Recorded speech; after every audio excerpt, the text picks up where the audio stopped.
Hello, welcome. I see folks are introducing themselves in the chat. Thank you. There's also a poll. We'd love to get a sense of who's in the room.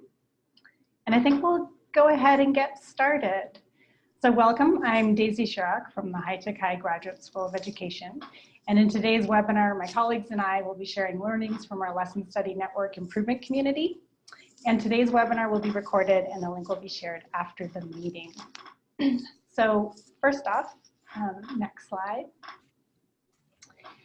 We would like to thank KnowledgeWorks and Student-Centered Learning Research Collaborative for all their support, and for our generous funders, the Barr Foundation, Oak Foundation, the Overdeck Family Foundation, and the Nellie Mae Education Foundation for making this work possible. And I know it would be great, well, we'll introduce after. So our agenda today includes an overview of the network and lesson study, followed by 3 case studies. Curtis Taylor will share how teacher collaboration supported building equitable math lessons. Kate Challen will share about how her lesson study team transitioned to online teaching and the impact on student learning. And Katerina Novitskaya will share how she supported building capacity for lesson study core practices through quick cycles. And then we'll have time for a quick Q&A. And if possible, I'd love to see who's in the room. Can we show the results of the poll? All right, so it looks like we have K-12 teachers, researchers, administrators, district personnel, and an elephant, a couple of them in the room, which is wonderful, and a whole bunch of something we haven't thought of. If you want to put in the chat what we missed, we'd love to know. So welcome. So let's start with about our lesson study network. So since fall 2016, the Center for Research on Equity and Innovation at the High Tech High Graduate School of Education has brought together 25 elementary, middle, and high schools from across Southern California to improve student agency and learning outcomes in math, particularly for students from traditionally marginalized groups.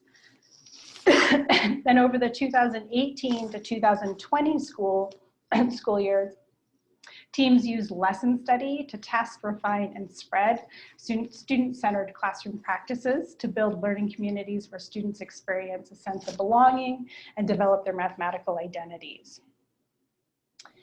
So in our network, we conceptualize student agency as students feeling like they belong in math class, they have a growth mindset and believe they can learn and succeed in math, and feel that math is relevant to their lives now and in the future.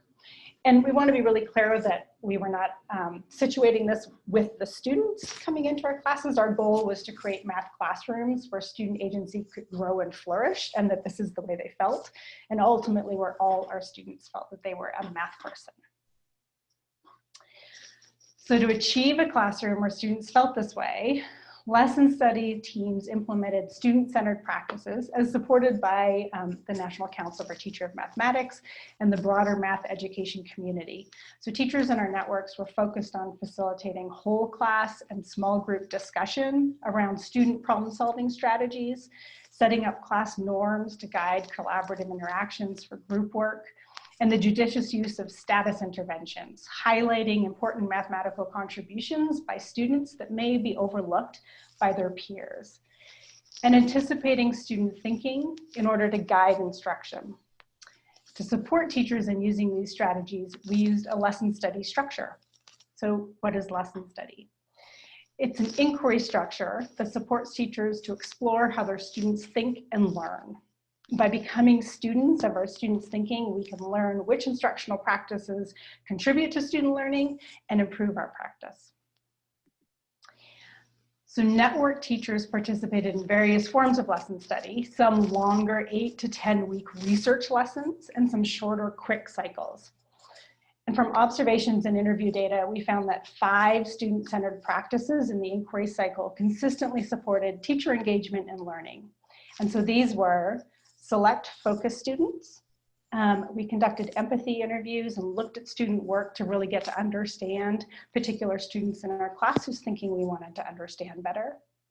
The second one was determining a mathematical understanding and an equity goal. What nuance do you want your students to understand about a particular math concept, and how are you creating an equitable learning community? The third was anticipating student thinking and using that thinking to plan a lesson. And then the fourth was closely observing student thinking during a lesson, really tracking how that student made sense of the mathematical concepts, where the aha moments, and collecting that data. And then the fifth practice was debriefing the student observational data and the student learning and analyzing its intersection with instruction. So in our first year, the 2018-2019 year, we saw some promising achievement results for key student subgroups. In particular, our Latinx and female students from 5 lesson study teams across 3 middle schools and 1 of the high schools in the network. I do want to be clear that all of these schools had participated in the previous network and had a team of teachers who had been working on implementing student-centered teaching practices for the prior 2 years, as well as this first year of the network.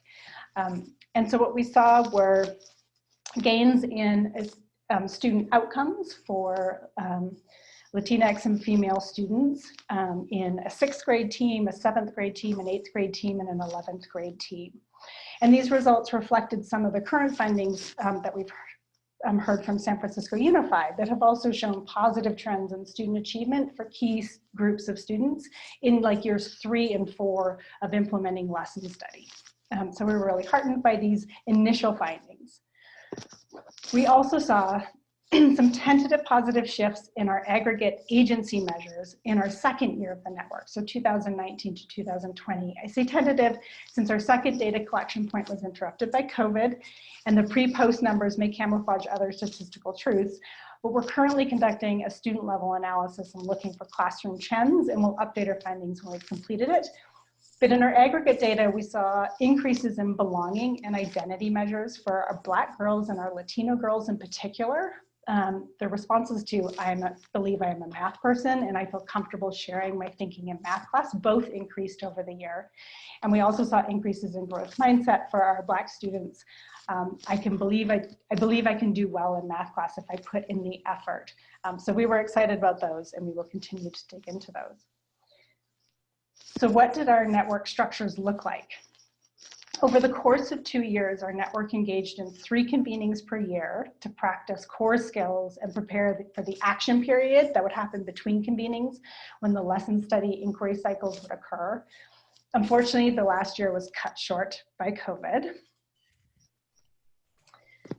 And as education went online, it became apparent that it is time to build new systems. Conversations about how to develop anti-racist systems in our schools and our communities became front and center, even more so than they were before. And we need systems that support student learning and affirm and build students' academic and cultural identities. Fortunately, there already existing frameworks that forefront building empathy and affirming identity. Social emotional learning, culturally responsive pedagogy are 2 of those. Social emotional learning provides the critical skills and tools that students need right now to manage their anxiety and take control of their own learning. And culturally responsive pedagogy builds students' cognitive capacities while reflecting and affirming their cultural and academic identity. These frameworks can provide us with the what, but we also need the how. And so we believe that lesson study provides the how. Teachers need structures that support them in collaboratively learning about their students as learners, as people, community members, future leaders, and to test practices that affirm and grow their students' identities and support that learning. So in the case studies that are going to follow, we'll share how lesson study has provided us the structure to incorporate and refine elements of these frameworks to support student learning. And I would also like to share that the classroom case studies we're presenting were non-tracked and fully integrated. Students with IEPs and 504s were full participants in the class. And now I'd like to pass it over to Dr. Curtis Taylor. Well, good afternoon, everyone. Thank you, Dr. Sherrick, for introducing the core components of lesson study. Once again, my name is Dr. Curtis Taylor. I'm an improvement coach at High Tech High's Graduate School of Education, and I want to take this time to talk about my experience of being part of a lesson study research group. So I'm going to be sharing my insights from my experience as a host teacher and how as a team we were able to craft an equity-focused mathematics lesson. So I want to focus on how the lesson study as a professional development afforded the research team the dedicated time to collaborate and be curious about our students' thinking. This experience promoted growth in our collective pedagogical and content knowledge and allowed us to participate within a diverse team. And it also afforded our team the opportunity to learn how to identify and craft mathematical understanding goals that drove the content of the lesson. Also, because we teach in very culturally and linguistically diverse schools, our team developed in our capacity in culturally responsive pedagogy by designing the research lesson with students in mind and social emotional learning through the built relationships with our students. So first I want to share how the lesson study model provided an experience in the practice of teacher inquiry and and afforded us a collaborative environment. So the following quote frames this experience very well. So the lesson study model provides teachers with a community of educators dedicated to a shared vision of equitable mathematics teaching and offers a support system to try and test best practices to improve mathematics teaching and learning. So here is pictured our beautiful lesson study team. Per the facilitator of our team, I was given the privilege to decide who I would like to be a part of our lesson study team. So with this decision, I wanted to make sure of two aspects. First, that the team was diverse across race and gender. And two, that the team will have various levels of experience ranging from having a pre-service teacher to veteran teachers, as well as having diverse grade level experience. So I had a lot of reasons behind creating a diverse team, and the first being representation. And serving a diverse school is necessary for students to see math educators of different races and genders. Furthermore, because of our various backgrounds, the team had a wealth of mathematical content knowledge and cultural capital to the design of the lesson. So being a part of the lesson study team afforded us the opportunity to dismantle the echo chambers of thought and break down the Eurocentric mathematical practices that are usually present within our schools. So as a team, we strive to move away from those mathematical practices that has always been done. Next, I want to discuss how working as a school team allowed for collective ownership of the lesson. So through each phase of the lesson study process, our team worked closely together to create the research lesson and to prepare for the public lesson study event. Some of our team's responsibilities included interviewing the focal students and analyzing student work to surface mathematical strengths. Also, as a team, we collectively curated a research question, a theory of action, an equity goal, and a content understanding goal. Furthermore, we anticipated possible student thinking and strategies, as well as scripted, rehearsed, debrief the research lesson. Also, our participation in the lesson study model developed our capacity in inquiry, cultural responsive pedagogy, and social emotional learning. These areas are called out with the colored rectangles we see here. And for example, our development in culturally responsive pedagogy included surfacing students' mathematical strengths and utilizing those strengths as assets with the design of the research lesson. Also, empathy interviews with the focal students provided us in-depth understanding of our students as mathematical learners and as cultural beings. So let's experience the chosen mathematical task for a moment. So we have here we have the figure 10 in a pattern, and this is a 10 by 10 square. So looking at the red border, could you come up with a strategy without counting each square one by one that allows you to figure out how many squares are in the red border? So I'm gonna give everyone 30 seconds to kind of think about it for a moment.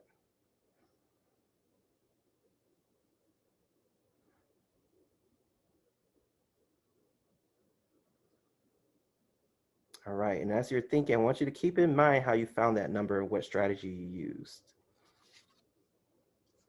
So maybe you came up with a strategy similar to Kyla's method. There you go. See Kyla's wonderful thinking there. Giselle, maybe you thought about it as Giselle has thought about it. maybe you thought of it as like Will. Will's a wonderful method there. Or maybe you had a completely different method. So what we're going to do now, we're going to take a poll to see what method or strategy did you use today in solving that problem.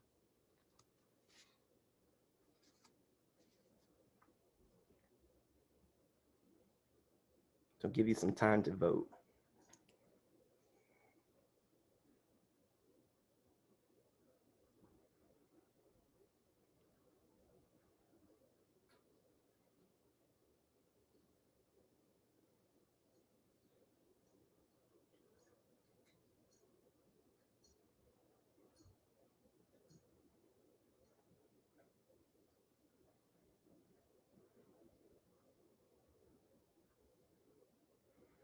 So right now I saw a question about how many people are in attendance. I think we have about 89 right now. So it'd be wonderful to see all that wonderful mathematical thinking.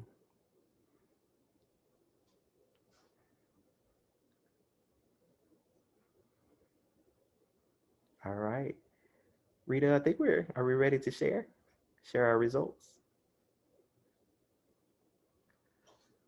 Okay, we had a large majority think in Kyla's method.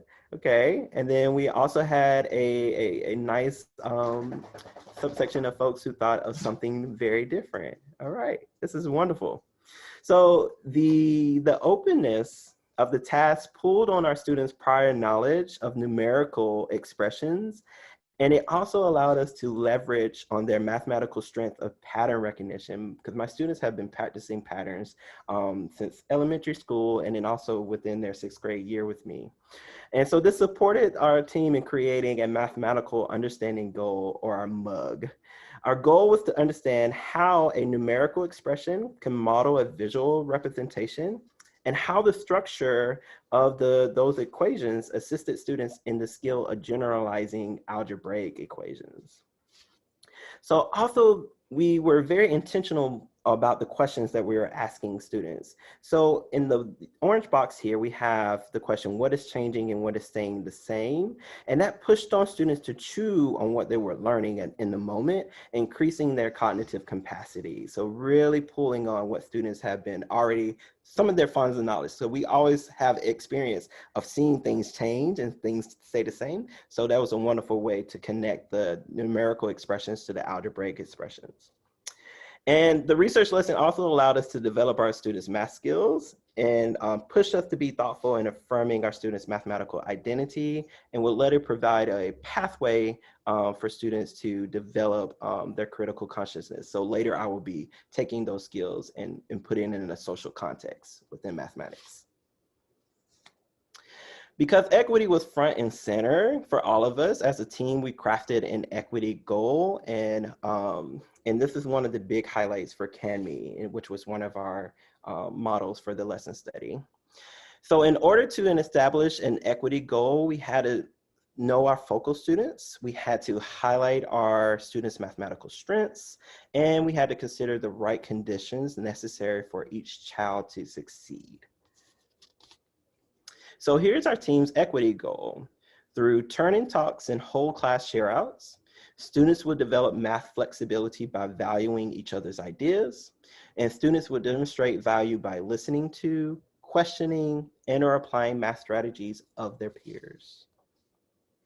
And then we also collected data from the students. And so here's some responses from our collected students' responses. So we have Avery. Avery said, hey, I believe they were valued. I believe my ideas were valued. I saw many in the crowd and the person at my table writing them down. My classmates were attentive and could repeat what I said. And she even highlighted the crowd too. She said the crowd seemed interested, and there's always a camera. There's a camera in my face from time to time. But we also have a little bit of a contrast with William, who says, a little bit, because one person when I was walking back said you're wrong. And that was great for me to see, because that allowed me to think about my next steps as a teacher and how I can continue to work on making sure that my classroom is an intellectually safe place. And then last but not least, this is our big takeaways. And so part of a lesson study, the most learning comes from the debrief. with the teachers. And so my biggest learning from this event and doing this process with my colleagues and working with the students is that I really learned how to slow down and listen to what my students are saying. And then also having micro conversations to support my students' emotions in their learning. That was definitely necessary, as I had a couple of students who were a little bit doubtful being in front of a large public venue. And so I had to do a little bit of support there to make sure they're feeling okay. And then also pre-service teacher, David Garcia, he said that, hey, this learning was a gift to my practice, and this is something that should happen with pre-service teachers at all the times. And then we also learned from Ruth that she really appreciated the focal students' ways of explaining their thinking in ways that they were able to be understood by others. So a lot of learning was taken away from this event. Thank you so much, Curtis. Hi everyone, I'm Kate Challen, and I would really like to share with you the experience that our high school lesson study team at High Tech High Media Arts had. We were in about week 3 or 4 of our research lesson cycle on a 12th grade lesson when COVID struck. So naturally we panicked, and then we started to realize that lesson study actually lends itself really well to this authentic learning experience we found ourselves in. We had to change a few things though to make it work. So we shifted our meetings from in-classroom meetings to Zoom meetings, but there were some things we weren't willing to compromise on. For example, we had already established an equity goal and a mathematical understanding goal for our students. And we really wanted to stick with the process we had of fostering that positive interdependence with students to make sense of this new maths. We did have to change the task itself and work really hard on our anticipatory planning, but we were still able to capture focus student data directly in Zoom rooms, and we did our debrief in a Zoom call as well. A couple of important things to note, I think. We had, as a team, already completed 2 lesson study cycles, and because this was the end of our school year, we already knew the students we were teaching and we had relationships with them. And we had no idea how to do online learning well yet. So it really was an authentic experience for us as professionals to push our practice. As I mentioned, we had some strong ideas about what an equity goal for our students would look like. We felt as though students' mathematical agency and identity was tied really closely to their perceived status in small group and class discussions. So we had this goal for all students to feel like they were making a really valuable contribution to the group's progress by sharing an idea or asking a question. And so as a team, we had to think about what this would look like in Zoom. So we brainstormed the kinds of things we might see or hear from students to give us a sense that we're making progress towards this goal. We thought that students, for example, might be so used to writing things on paper in a classroom that they would keep doing that, but then hold it up to the screen so that the rest of their group could see their thinking. Or we thought that they might actually use the annotation tool that's on Zoom to show each other what they were trying to do. And we hoped and thought we might hear other students saying things like, how did you get that? Or why did you do it that way? To indicate that they really wanted to understand what their group members were saying. So we collected data on specific focus students, and we used this data collection sheet. It's pretty simple, just 3 columns. The first one was where we coded the type of contribution the person was making, so either an idea or a question. In the second column, we tried really hard to capture exactly what was said or done. And the third column was the group's response. So this gets back to that perceived status. If the group made no adjustment to its trajectory in response to the student's contribution, that would give us an idea about how that student's ideas were perceived by the group. And so these data are from a specific focus student who happened to be a female of color, whose thinking we wanted to understand a little better. And we actually saw her do and say some of the things that we had anticipated. We saw her using the annotation tool to show her thinking to her group. And we heard people in her group say, "I'm confused, how did you get that?" Which told us that they really wanted her to explain her thinking even more. One thing that was really important to us in this remote learning environment was that we continued to see our students as whole humans. So the host teacher for this particular lesson decided to start every class with a blob tree check-in. And so I don't know if you're familiar with the blob tree. This is it on the right. And it's just a fun little tool for students to identify which blob they're feeling like today and a quick statement about why. We were also very committed to having students working on mathematics together and making sense of new concepts in small groups. So we decided from the beginning that we were definitely going to make use of those Zoom breakout rooms.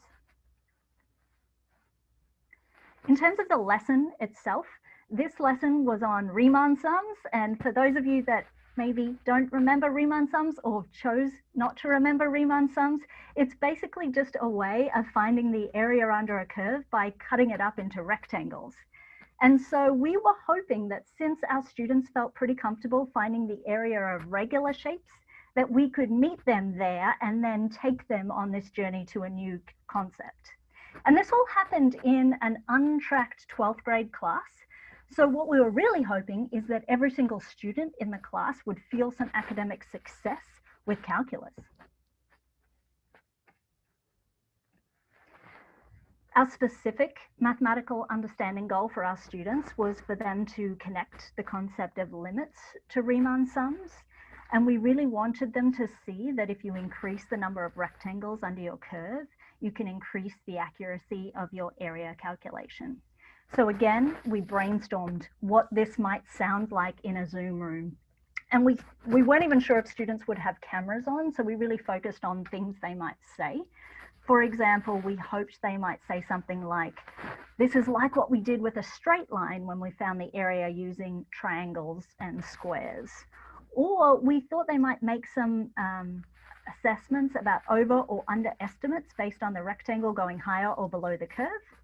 And ideally, we really wanted to hear some students saying things like, the more rectangles you have, the more accurate the area will be. So back to our focus student, we saw some of these examples in her data collection sheet. She was recognizing that a left Riemann sum was going to be an overestimate because the rectangle was above the curve. She also saw that you could cut this up into multiple rectangles to find a more accurate area. And she was doing all of this while using the annotation tools to show her group how you could cut up the rectangles and how you would calculate the area. Perhaps the most valuable learning for us from this lesson study experience was the professional development as teachers. We really weren't sure how to create a student-centered online classroom, and we had to learn together. So we decided to use Desmos Classroom activities as our base. We had used this before, but we'd never created one from scratch. So as a team, we converted an activity that we might have given students in class into an interactive online learning experience using Desmos. And this gave us a chance to have students work through the activity at their own pace. It also gave students a chance to see what other students had answered. And it gave the teacher a chance to see which students were at which stages of the activity and what kind of answers they were providing so that we could really get at that status intervention. So some key learnings for us. It turns out that you can't just put students in a Zoom breakout room and expect equitable group work to ensue. Even with seniors, we really had to set some clear expectations and norms around equitable group work. The other big learning for us was this professional learning. We really didn't know how to make online learning work well and keep students at the center until we got together in this lesson study format to learn together. Perhaps most excitingly, all the teachers from this lesson study team were then able to take the learnings into our own classrooms. So I adapted some group roles that I had been using with students to make them more specific to a remote learning environment.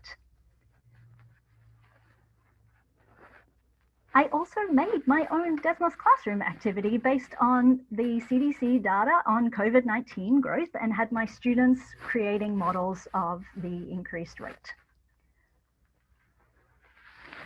But here's the real important stuff, the feedback from students. These are just a few quotes from students in my class, students who have typically been marginalized in mathematics classrooms, providing positive feedback on this remote learning experience for them.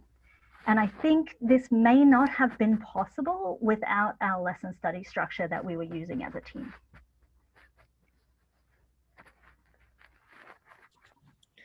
Thank you, Dr. Challen. So my name is Katarina, and I'm also an improvement coach. I'm also a lesson study facilitator. So as you've heard from my wonderful colleagues, we've learned that lesson study is a powerful tool to improve practice. However, not everyone has the time or the capacity to invest in a full research lesson study cycle. Typically, these take about 10 to 12 weeks with potential meetings happening in between, and definitely an investment on the school and the team to invest in this important work. As Daisy had pointed out, we've learned through this process that there are 5 key components that we want to kind of focus on as we're going through the lesson study. And so what we wanted to do was think about how can we take these key components and make a quicker version of a lesson study cycle. This is an example of what it might look like to take the cycle, but instead of spending 10 weeks, we decided to see what it might look like over a 2-week period instead. So we took the 5 components, spread them out over 2 weeks, estimated that each meeting will take about 45 to 60 minutes, and we would go just through these 5 key components this time. So let's address that elephant in the Zoom room. You might be wondering, why in the world would we spend 10 to 12 weeks versus these 2 weeks of our time if we can do it faster and shorter and quicker? Well, it depends what you have capacity for and what you're hoping to get out of this experience.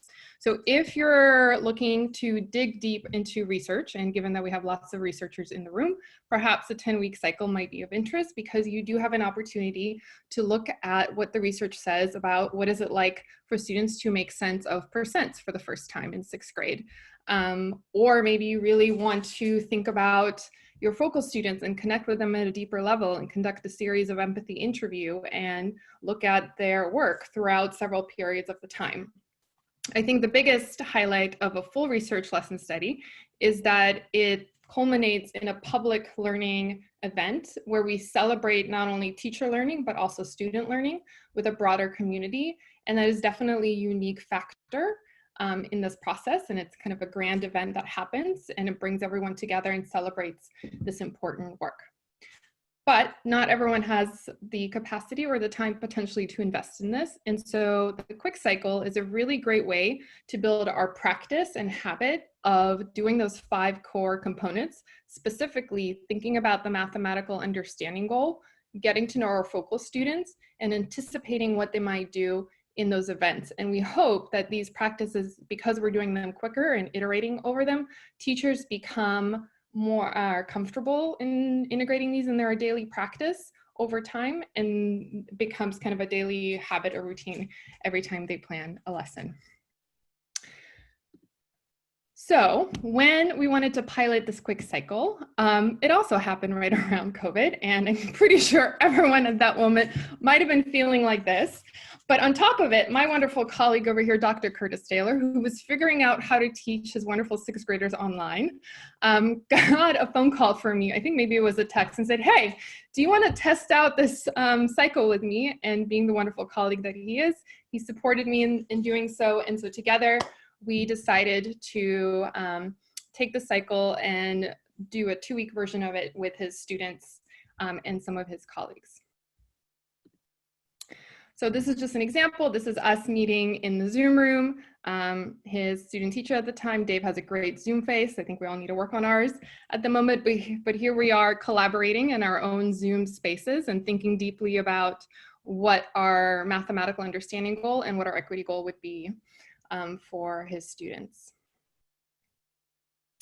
Dr. Curtis had already talked about building the cognitive capacity of our students, and in his particular class, there was a female student who had a strength of being able to visualize things. And so we were launching a new unit in understanding volume. And so we wanted to build on her strength of being a visual learner and use this task, a famous task called the painted cube problem, where students get to visualize this three-dimensional object. We gave them an online simulated cube where they can build it and break it apart. And so we wanted to build on her skill to make sense of this idea of volume as we were launching the unit. Dr. Curtis had also set up wonderful norms around participation with his students when they were together in class. But what we were interested in is how can we take that and transition it now to this new unknown world. And we wanted to make sure, most importantly, is that we were attending to students' intellectual safety, because without intellectual safety, we can have the most wonderful problem, we can have all the bells and whistles, but unless students feel safe to contribute their ideas and they feel like they're valued, it's all for naught. And so what we wanted to do was revisit some of these norms that he had set previously, but also see what they would look like and sound like in the Zoom breakout rooms. So who is this cycle for? Well, it's great for departments to test it out. It's great as a coach working with other teachers. We get to collaborate together on this.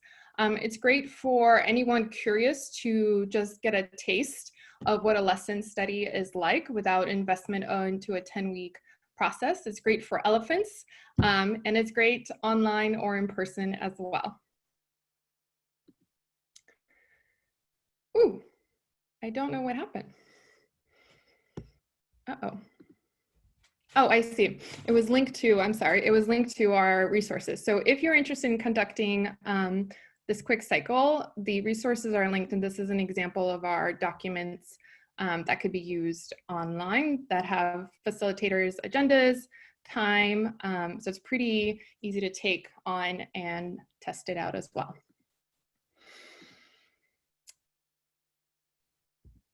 And finally,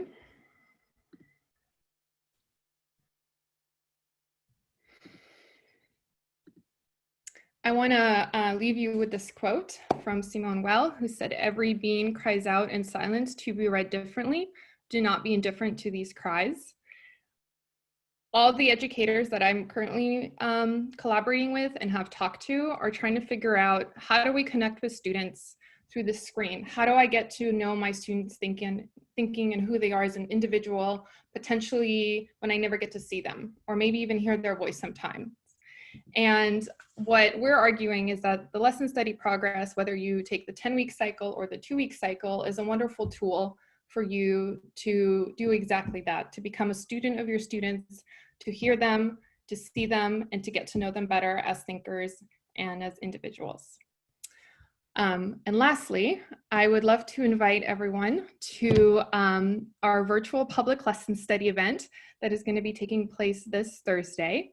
We're being very vulnerable, and so is this entire research team, who is gonna been meeting together for the last 6 weeks in planning this event. And Claudia, who is pictured here in the black and white photo, will be the presenting teacher. She will be doing a lesson with her 6th grade students, and we will be learning how 6th graders think about percents and ratios and what it looks like in an online setting. Thank you. Great, thank you so much, everyone. So we have time now for some questions and answers. There was a question that popped up in the Q&A that I want to just talk about right now, but feel free to put questions in the Q&A if you have them. So Max said, how did you measure belonging, identity, growth mindset, and agency? So we adopted a student agency survey that was used by Carnegie. They had a student agency improvement community a few years back that emerged out of a lot of their college math pathways work. And I'll put a link in the chat to the questions that we used. They measured student sense of belonging, growth mindset, and relevance. And then we also added on a couple identity questions, which we pulled from an AIR research study, which was just, I believe I'm a math person and my peers see me as a math person. And so I'll put the link in the chat.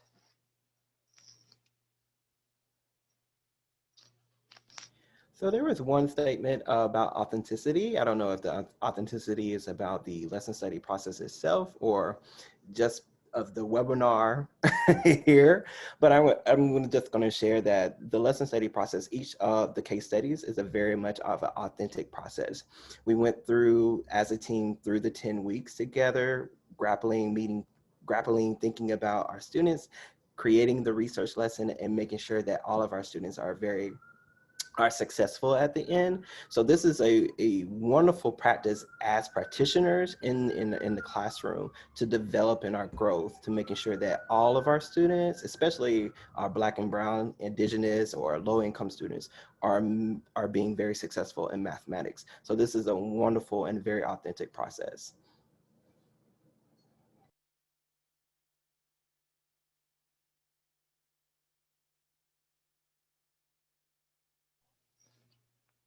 We have another question, which is recommendations for a teacher who may not be able to work with a team from an anonymous attendee. Panelists, any ideas?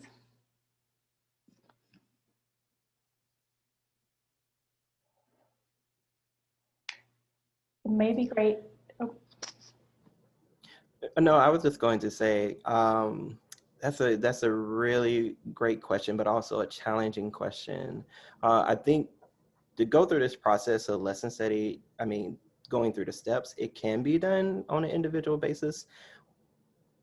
Well, I don't know if going through that process individually will allow you to get a lot of the takeaways and the learnings that you can with a team, because having a set team that comes from different backgrounds, different experiences, different just understandings within their mathematical or pedagogical knowledge, having that team allows you to build on each other's strengths and learn from each other's strengths. Do I think it's possible? Yes. Do I think it's more challenging? Yes, to do it solo.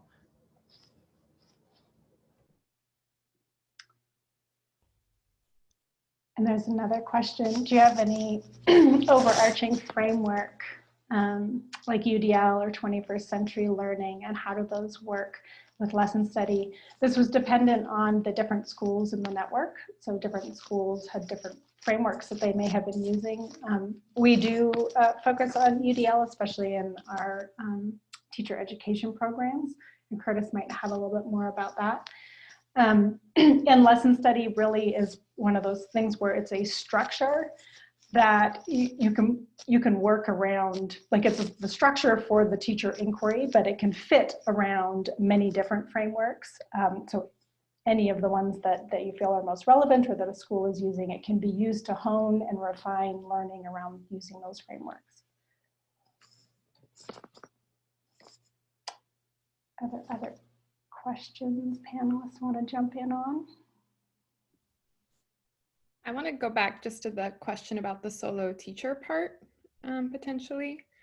So I think I would add, if you were curious to do it, maybe just taking 3 things to test would be potentially identifying one student or a couple students that you're really curious about, and get to know them with an empathy interview or a survey if possible, collecting some of their work and identifying what their mathematical strengths are and what their goals could be for the next level, and then selecting a problem that you think would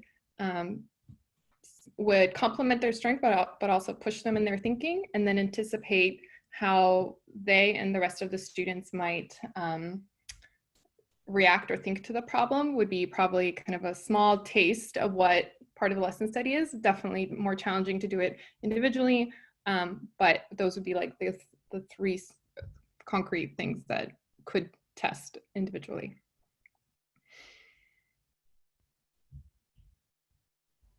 And there's an anonymous attendee that has a question around, can you speak a little more about the intersection of having a math person identity and a development of student agency? One of the findings from the first 2 years, from 2016 to 2018, of where we were focused on student-centered practices, we had a couple of really interesting correlations emerge from that, which were the more that students perceive the purpose of math class to learn from how other students thought about the math thinking, and to learn multiple ways to solve a problem, the more likely they were to feel that anybody could be a math person. And so it feels like there's a link there in terms of their perceptions of themselves as doers of mathematics and student agency. In addition, the AIR study, that was a longitudinal study, I can see if I can find the PDF in a second, I'll post it in the chat.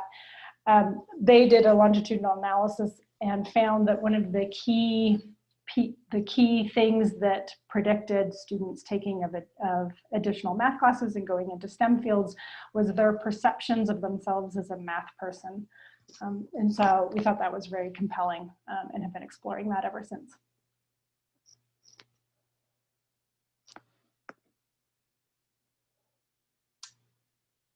Other questions panelists might want to tackle? Daisy, there's a question about the magic number 10 in terms of the 10-week cycle. I wondered if you wanted to speak to that. Yeah, sure. So in terms of the 10-week cycle, so we adopted the lessons, the larger research lesson cycle from San Francisco Unified Schools. And so they've been doing lesson study now, I think for a number of years, 6 or potentially more, and have a structure set up where teachers join a fellowship program and then support teams at their schools to engage in cycles of lesson study. And in order to choose focus students, interview them, explore their thinking, think about a research question that guides the research lesson, develop a theory of action, test things in their class and bring that back. That whole cycle can take a number of weeks. And then to prep and plan the lesson, and then observe the lesson and debrief the lesson. And so on our the website, we have posted the agendas that we use for our research lesson study cycle. It is something that we are iterating on ourselves. Like we mentioned, Katerina mentioned, it was like, well, what are the core practices that we could use in a shorter cycle?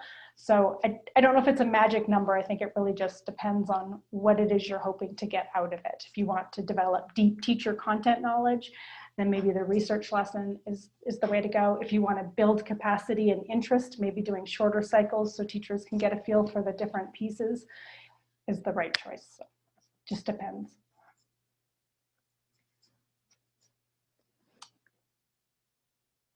When I'm talking, I can't watch the Q&A. So are there other questions that are popping up?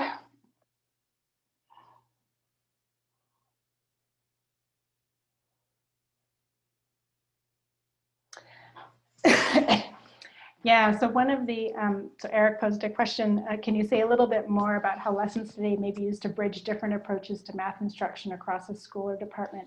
One of the interesting findings was through the convenings and observing different teachers teaching in the public lesson study events, it really opened up conversations for why particular instructional practices were chosen. And so you could, by closely observing a student's thinking and bringing that data back during a debrief, you can see how the instructional choices that were made impacted student learning. So for example, most of our work is around surfacing students' ways of solving problems and then having the students discuss and look for patterns among the different strategies, and then thinking about the math concepts that they're learning from looking at that. And that is very different than a sort of traditional way of learning about math, where it's the teacher writing down, you know, like, here's the steps to solve a problem, let's do a couple together and now go practice. But what you can see is when you observe students and grappling with and coming up with their own solution strategies, you can better see how they're making connections to what they already know, how they're starting to develop the understanding of the mathematical concepts they're exploring, and it provided opportunities to have conversations about how do we want to develop our mathematical thinkers, and are these strategies supporting that. And there was a lot of the conversations were around that we see evidence for that. And there were some quite significant quotes around teachers and principals who felt like they were shifting their practice due to that. The other piece I would love to touch on is that through the public lessons, it provided a open conversation also with parents about what these practices look like in a classroom that often look very different than what we experienced. And that was really productive. We had some really amazing parents show up to all of our lesson studies and ask really thoughtful questions. And it really opened a dialogue there too.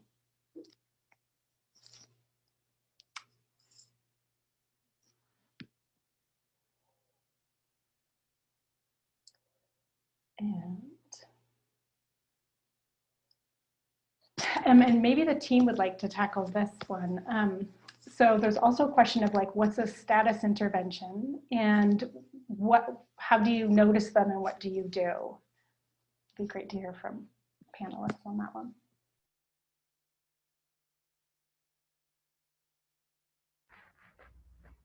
I think a status intervention can look different in all sorts of circumstances, but I think in my mind, it really stems from the idea of broadening what it means to be mathematical in the first place, so that we can then be on high alert for students that are doing all sorts of different things that are highly mathematical and may not otherwise have been celebrated. For example, we seem to really value algebraic expressions of things, but there's students who can visualize and draw their thinking in a really creative and helpful way. And so it's up to the teacher to use their teacher power to notice, firstly, when those things are happening, and then elevate that to the classroom so that everyone else sees the value of that student's contribution in moving the whole class forward in their mathematical thinking.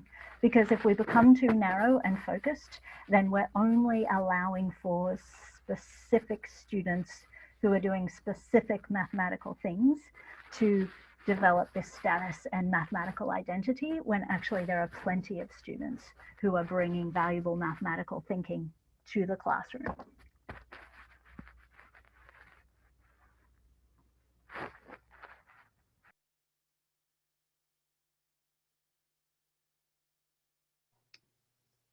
And another question is, have you seen any administrators gravitating towards all of this? Do folks from their schools want to talk about what that might look like? I might just share really quickly, Curtis, and then feel free to jump in. When I did my public lesson study as part of this research cycle, we actually did the lesson in front of the entire staff and administrators and invited parents and community members. And I think that was a really valuable experience for us as a professional learning community to have the conversation extend beyond mathematics. I think we have administrators who are very supportive of this work, but it really helps when you see it and you're involved in it and you can make sense of it by having that direct experience. Yeah, for my particular school, our administrator was very bought into lesson study process that she actually hosted a lesson study herself. And so she was able to see the actual process of going through it and then also the wonderful benefits and the challenges of teaching mathematics in a very equitable way for students.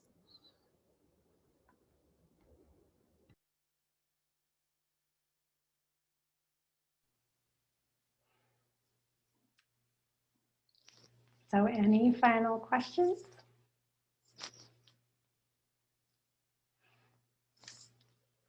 Well, thank you everyone for attending. And it was great to be able to share.